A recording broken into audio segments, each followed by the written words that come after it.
Dear students, আজকে topics হচ্ছে development of genital system part 1। আজকের সেশনে কথা বলবো মেল আর ফিমেল গোনাডের ডেভেলপমেন্ট নিয়ে। দ্যাট মিনস টেস্টিসের ডেভেলপমেন্ট এবং ওভারি ডেভেলপমেন্ট সম্পর্কে বলা হবে।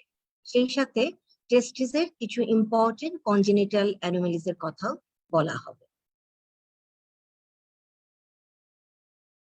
Genital system develops from intermediate mesoderm এবং প্রসেসটা শুরু হয় হচ্ছে during 4th week of intrauterine life.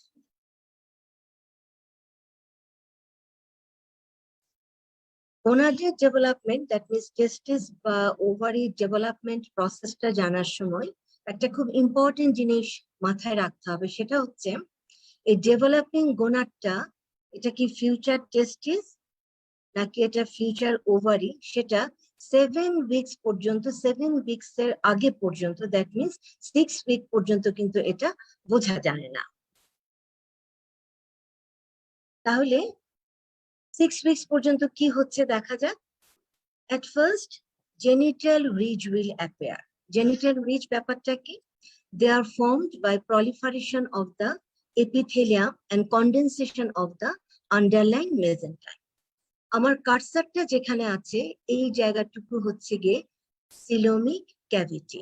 This coelomic cavity is lined by means of coelomic epithelium.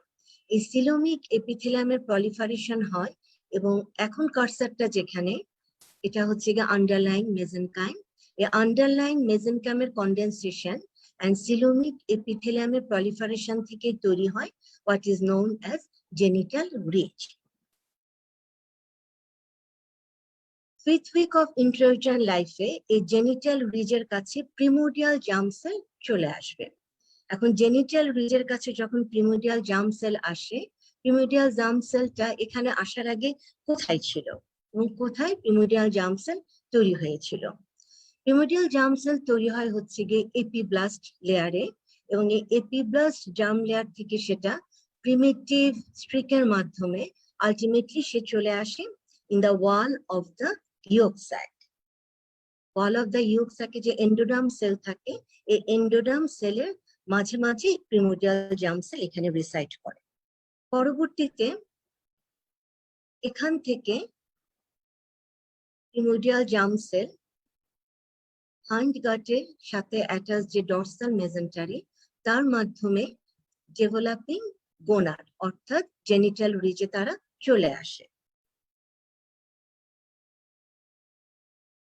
So primordial germ cell migrate along the dorsal mesentery and they come into the gonadal ridge.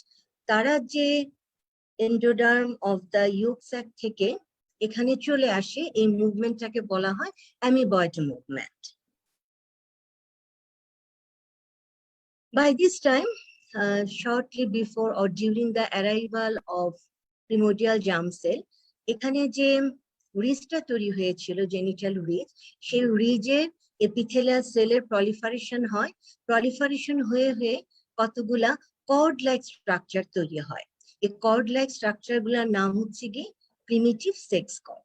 তার মানে primitive sex কর্ডের কাছে এই primordial germ sell গুলা চলে আসে এবং 6 উইকের সময় এই প্রিমোডিয়াল জার্ম সেল গুলা প্রিমিটিভ সেক্স কর্ডকে সম্পূর্ণভাবে ইনভেড করে ফেলে।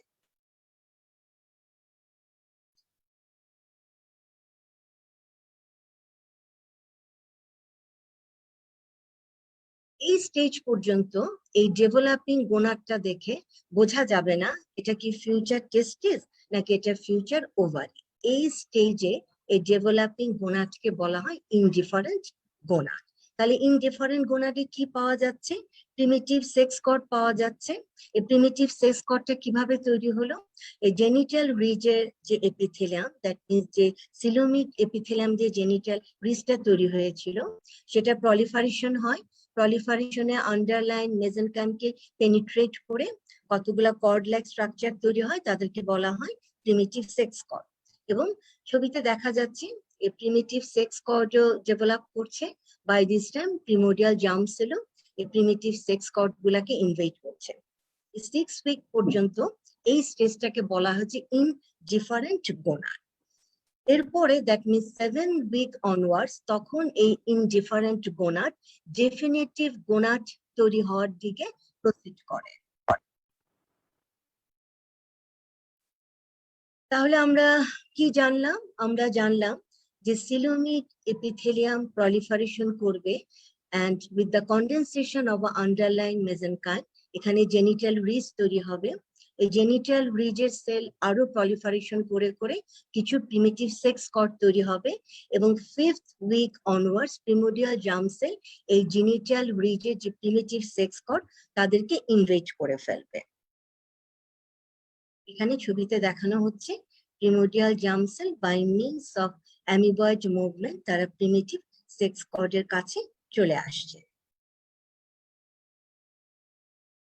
এরপর যখন 7 উইক শুরু হয়ে গেল তখন আমরা বলেছি যে ইনডিফারেন্ট গোনাড একটা ডেফিনিটিভ গোনাডের দিকে প্রসিড করবে। কি হচ্ছে ব্যাপারটা? যে প্রিমোডিয়াল জার্ম সেল এই রিজের গোনাডার রিজের কাছে এসেছিল সেই প্রিমোডিয়াল জার্ম সেল যে ক্রোমোজোম কমপ্লিমেন্ট ক্যারি করছে সেই ক্রোমোজোম কমপ্লিমেন্টের উপরে ডিপেন্ড করে ডিসিশন হবে এই ডেভেলপিং গোনাডটা কি টেস্টিস হবে না এই ডেভেলপিং গোনাডটা ওভারি হবে। যদি সে primordial germ cell XY chromosome carry করে দ্যাট মিনস জেনেটিক্যাল সেক্স হচ্ছে গিয়ে সেই ডেভেলপিং ফিটাসের মেয়ে, সেক্ষেত্রে ক্রোমোজোম তো কন্টেইন করছে XY সেক্স ক্রোমোজোম সে কন্টেইন করছে। এখন এই Y ক্রোমোজোম সে কন্টেইন করে হচ্ছে গিয়ে SRY জিন। এই জিনের প্রেজেন্সে কি হয়? সে হচ্ছে গিয়ে টেস্টিস ডিটারমাইনিং ফ্যাক্টরকে সে এনকোড করে। কাজে with the presence of Y chromosome তখন ওই ডেভেলপিং যে ইনডিফারেন্ট গোনাড সেখান থেকে টেস্টিস তৈরি হবে। টেস্টিসের ডেভেলপমেন্টাল প্রসেসে যাওয়ার আগে আমরা একটু টেস্টিসের স্ট্রাকচারটা দেখে নিই, তাহলে ডেভেলপমেন্টাল প্রসেসটা বুঝতে আমাদের অনেক সুবিধা হবে। এখানে দেখা যাচ্ছে testis is covered by means of a thick layer of connective tissue. This is known as tunica albuginea. Tunica albuginea থেকে কিছু সেপ্টাম ভেতরে ঢুকে যাচ্ছে, ঢুকে ঢুকে এই টেস্টিসকে কতগুলো লোবিউলে ভাগ করেছে। লোবিউলের ভেতরে দেখা যাচ্ছে সেমিনিফেরাস টিউবুল। আর this is the hilum of the testis. এই হাইলামের কাছে এই রিজনটার নাম হচ্ছে কি রেটিটেস্টিস। রেটিটেস্টিসে কি আছে? এখানে ছোট ছোট টিউবুল, তারা একজন আরেকজনের সাথে ইউনিয়ন হয়ে একটা নেট লাইক স্ট্রাকচার ফর্ম করেছে। দেখা যাচ্ছে এই রেটিটেস্টিসের যে ছোট ছোট টিউবুল আছে সেই টিউবুলের সাথে সেমিনিফেরাসের টিউবুলও কিন্তু এখানে দেখা যাচ্ছে তাদের মধ্যে কমিউনিকেশন আছে। এখন আমরা ডেভেলপমেন্টাল প্রসেসটাতে যাচ্ছি। A primitive sex cord on the influence of Y chromosome, এই প্রিমিটিভ সেক্স কর্ড গুলা লেন্থে বেড়ে যাবে এবং এই কর্ড গুলা আস্তে আস্তে এই ডেভেলপিং গোনাডের মেডুলা পর্যন্ত চলে আসবে। দ্যাট মিনস কর্টেক্স থেকে মেডুলা পর্যন্ত এই কর্ড গুলা চলে আসবে। কর্ডগুলা যেহেতু কর্টেক্স থেকে শুরু করে মেডুলা পর্যন্ত আসছে, তার মানে অবশ্যই এই প্রিমিটিভ সেক্স কর্ডের সেলের মধ্যে প্রলিফারেশন হতে হবে। যখন এই সেক্স কর্ড গুলা প্রলিফারেশন হয়ে হয়ে লেন্থে বেড়ে গিয়ে তারা যখন কর্টেক্স থেকে শুরু করে মেডুলা পর্যন্ত চলে আসবে তখন এই কর্ডের নামটা চেঞ্জ হয়ে তার নাম হয়ে যাবে medullary cord. Another name of this medullary cord is testis cord. এখন এই হাইলামের কাছে এই মেডুলারি কর্ড গুলা ডিসোসিয়েটেড হয়ে যাবে। তারা ডিসোসিয়েটেড হয়ে টাইনি সেল স্ট্র্যান্ড তৈরি করবে। টাইনি সেল স্ট্র্যান্ড এটাই পরবর্তীতে তৈরি করছে হোয়াট ইজ নোন অ্যাজ রেটিটেস্টিস। এবং পরবর্তীতে এই টাইনি সেল স্ট্র্যান্ড এদের মধ্যে টিউবুল ডেভেলপ করবে, করার পরে সেই স্ট্রাকচারটাকে বলা হচ্ছে টিউবুলস অফ দ্য রেটিটেস্টিস। আর কি হবে এখানে? রেটিটেস্টিস হওয়ার পরে এই কর্টেক্স এর কাছে একটা thick connective tissue layer develop করবে, যে লেয়ারটার নাম হচ্ছে কি টিউনিকা অ্যালবুজিনিয়া। এবং যখন টিউনিকা অ্যালবুজিনিয়া ডেভেলপ করবে তখন এই কর্ড গুলা সারফেস থেকে একটু ভেতরের দিকে চলে যাবে।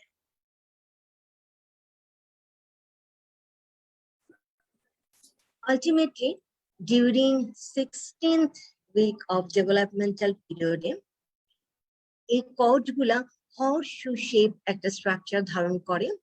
এই সময় এই কর্ডের মধ্যে একটা নতুন সেল পাওয়া যায়, সেই সেলটার নাম হচ্ছে কি সার্টরি সেল। এই সার্টরি সেলটা কোথা থেকে আসলো?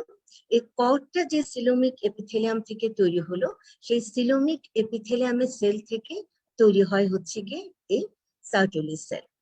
এবং এই হর্সশু শেপেড যে কর্ড, এই কর্ডের গ্যাপে গ্যাপে পাওয়া যায় হচ্ছে গিয়ে ইন্টারস্টিশিয়াল সেলস অফ লেডি। এই ইন্টারস্টিশিয়াল সেলস অফ লেডিংটা তাহলে কোথা থেকে আসছে? এটা আসছে হচ্ছে গিয়ে আন্ডারলাইন মেজেনকাইম থেকে। পরবর্তীতে at the time of puberty এই কর্ডের ভেতরে একটা লুমেন অ্যাপিয়ার করে এবং এই লুমেনটা রেটিটেস্টিসে যে টিউবুল আছে সেই টিউবুলের সাথে কমিউনিকেশন মেনটেন করে। So the testis cords become horseshoe shaped, they continuous with the retitestis. Ultimately, at puberty, the cords acquire lumen forming seminiferous tubule. এখন পিউবার্টিতে আমরা যদি একটা টেস্টিসের একটা লোবিউলকে সেকশন করি, লোবিউলকে সেকশন করলে তার সেলগুলা বোঝা যাবে। এটা হচ্ছে দেখানো হচ্ছে within the lumen of seminiferous tubule, আর এই জায়গাটা হচ্ছে আউটসাইড দ্য সেমিনিফেরাস টিউবুল। তাহলে সেমিনিফেরাস টিউবুলের ভিতরে কি কি সেল দেখা যাচ্ছে? এই যে বড় সেলটা, এই সেলটা হচ্ছে গিয়ে সার্টরি সেল। এপাশে একটা সার্টরি সেল, এপাশে একটা সার্টরি সেল। দুটা সার্টরি সেলের মাঝখানে যে সেলগুলা দেখা যাচ্ছে, এই সেলগুলাকে একত্রিত অবস্থায় বলা হয় সেলস অফ স্পার্মাটোজেনিক লিনিয়েজ। তাহলে সেলস অফ স্পার্মাটোজেনিক লিনিয়েজ বলতে আমরা কোন কোন সেলকে বোঝানো হচ্ছে? এই সেলটা হচ্ছে গিয়ে স্পার্মাটোগোনিয়া, দেন প্রাইমারি স্পার্মাটোসাইট, দেন সেকেন্ডারি স্পার্মাটোসাইট, তারপরে দেখানো হচ্ছে স্পার্মাটিড, ইভেন এখানে ছবিতে দেখানো হচ্ছে স্পার্মাটোজোয়া। তাহলে স্পার্মাটোগোনিয়া থেকে স্পার্মাটোজোয়া পর্যন্ত এই যে সিরিজ অফ ডেভেলপিং সেল, তাদের সবাইকে একসাথে বলা হয় সেলস অফ স্পার্মাটোজেনিক লিনিয়েজ। তাহলে সার্টরি সেলের গ্যাপে গ্যাপে পাওয়া যাচ্ছে cells of spermatogenic lineage, and outside the seminiferous tubule সেখানে পাওয়া যাচ্ছে ইন্টারস্টিশিয়াল সেলস অফ লেডি। এই ইন্টারস্টিশিয়াল সেলস অফ লেডি তার ফাংশন হচ্ছে সেক্রেশন অফ টেস্টোস্টেরন। আর এখানে সার্টরি সেলের মেইন ফাংশন হচ্ছে it provide support to cells of spermatogenic lineage.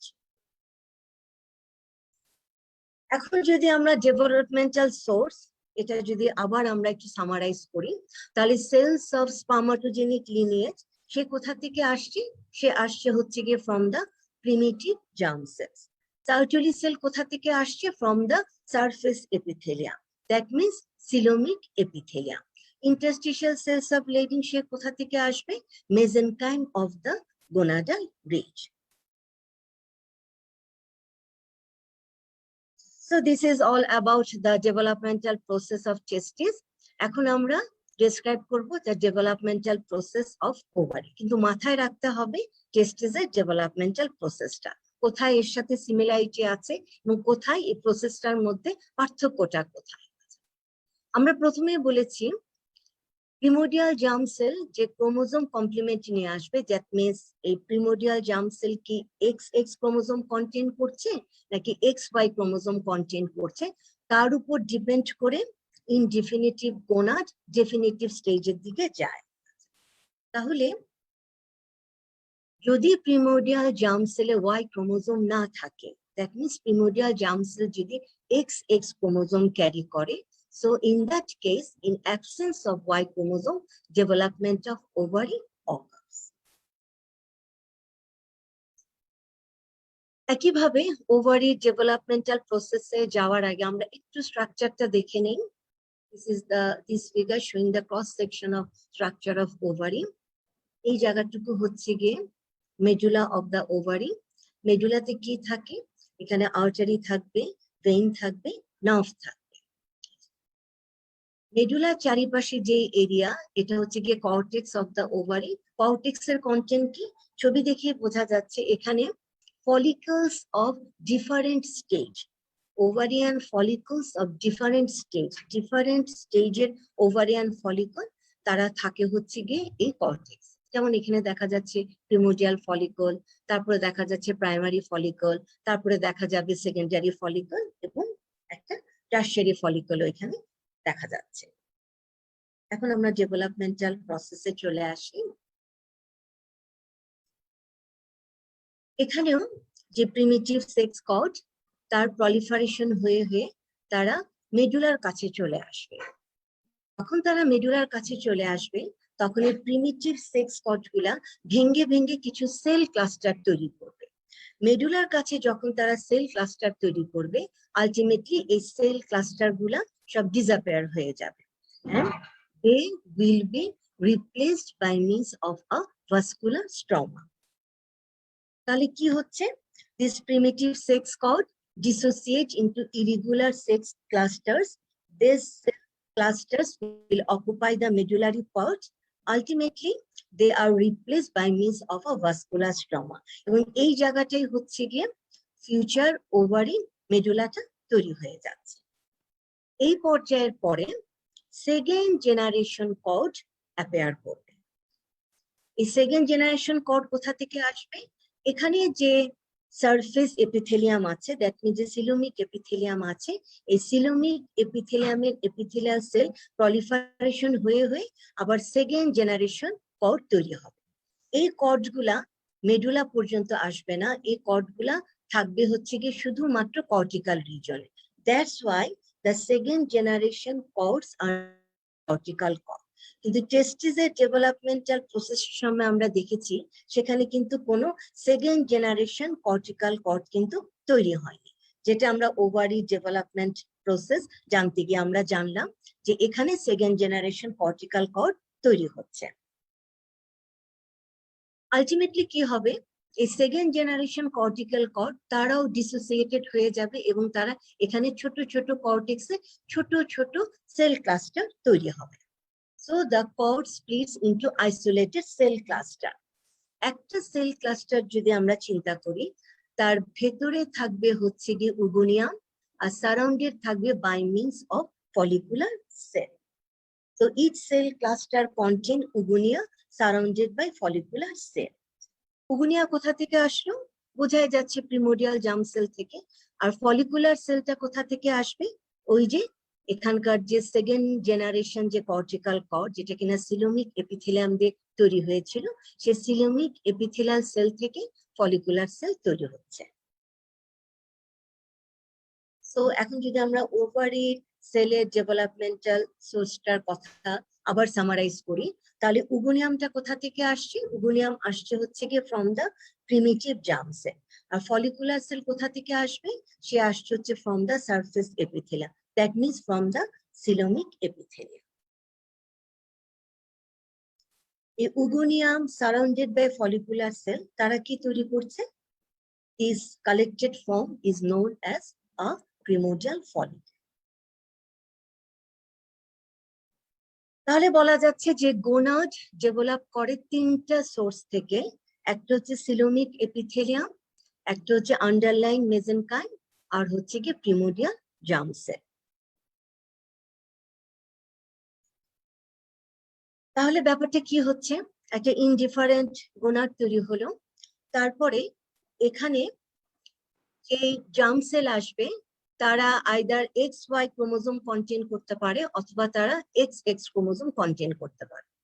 যদি তারা XY ক্রোমোজোম কন্টেন করে তাহলে ইনডিফারেন্ট গোনাডটা Y এর ইনফ্লুয়েন্সে সেখান থেকে টেস্টিস তৈরি হবে, আর অ্যাবসেন্স অফ Y এ কারণে তৈরি হয়ে যাবে ওভারি। টেস্টিস তৈরি হওয়ার সময় কি হচ্ছে? মেডুলারি কর্ড আসবে, যে কর্ডগুলো দ্যাট মিনস প্রাইমারি সেক্স কর্ডগুলো মেডুলা পর্যন্ত চলে আসবে, তখনই কর্ডগুলোর নাম হয়ে যাচ্ছে মেডুলারি কর্ড আর টেস্টিস কর্ড। আর ওভারির ক্ষেত্রে কি হচ্ছে? মেডুলারি কর্ড কিন্তু ডিজেনারেট হয়ে যাবে। ডিজেনারেট হয়ে যাওয়ার পরে ওভারিতে আবার সেকেন্ড জেনারেশন কর্ড ডেভেলপ করবে, যার নাম হচ্ছে কর্টিক্যাল কর্ড। কিন্তু টেস্টিসের ক্ষেত্রে এরকম কোনো second generation cortical cord will not develop. এখন আমরা আবার টেস্টিসে চলে আসি।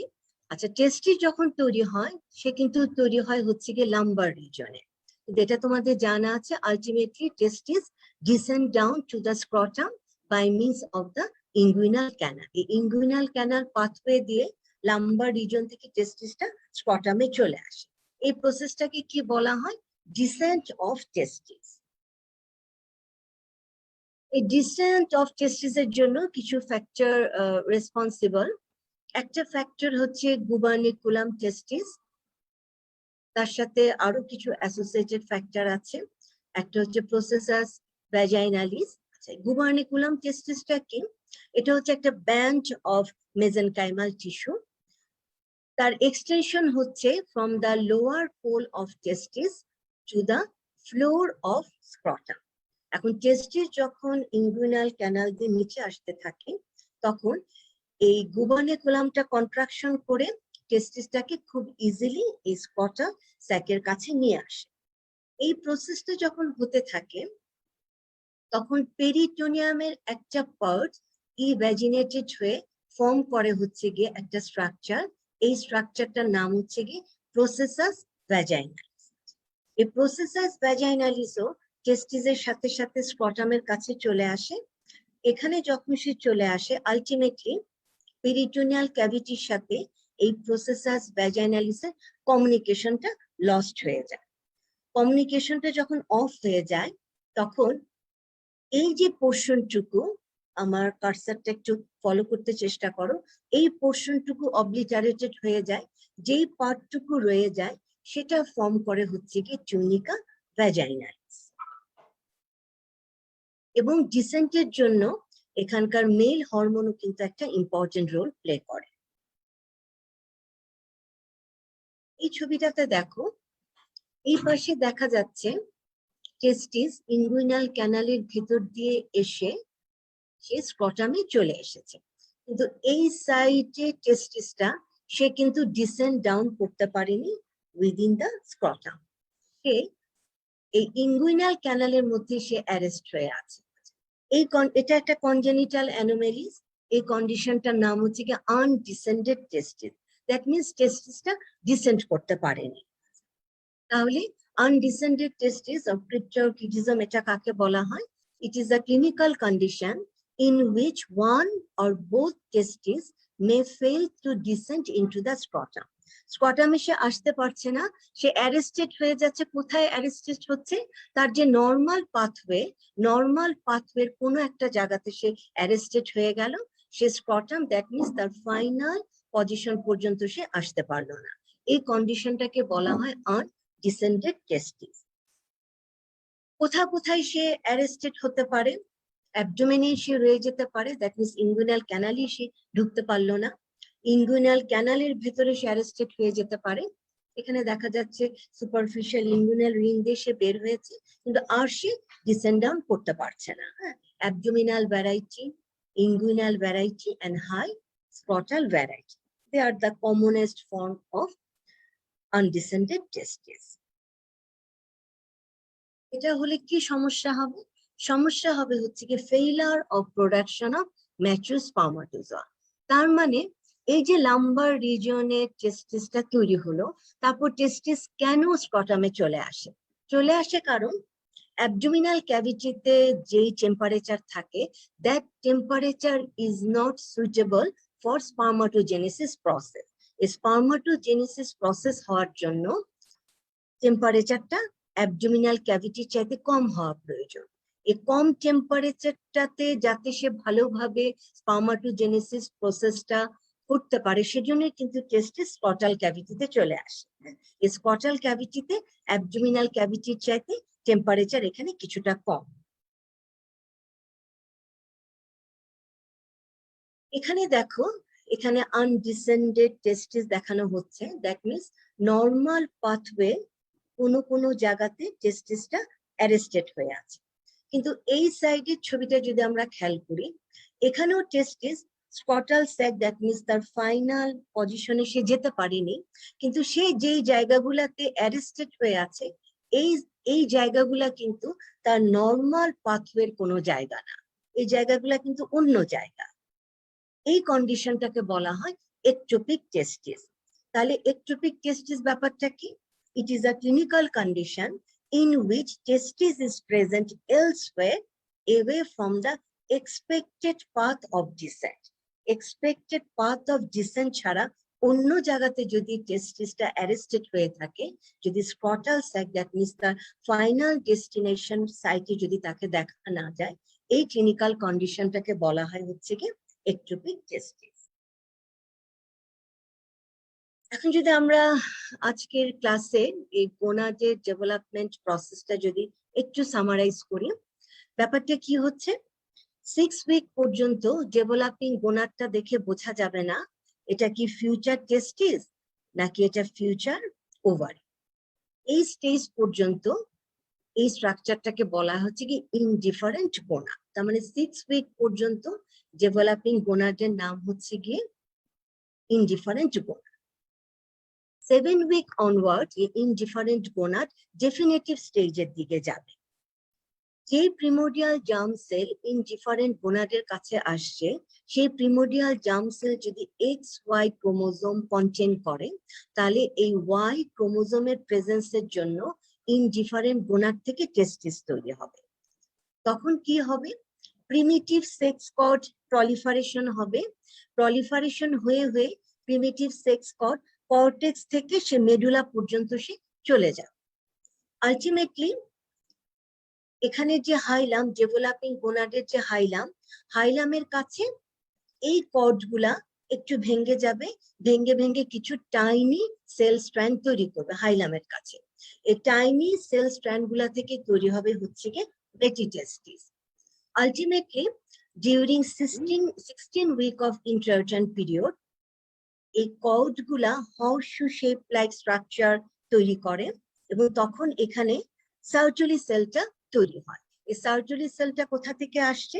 সে আসছে হচ্ছে সেক্স কর্ড যে সিলোমিক এপিথেলিয়াম থেকে তৈরি হচ্ছে, সেই সিলোমিক এপিথেলিয়ামের সেল থেকে সার্টুলি সেল তৈরি হচ্ছে।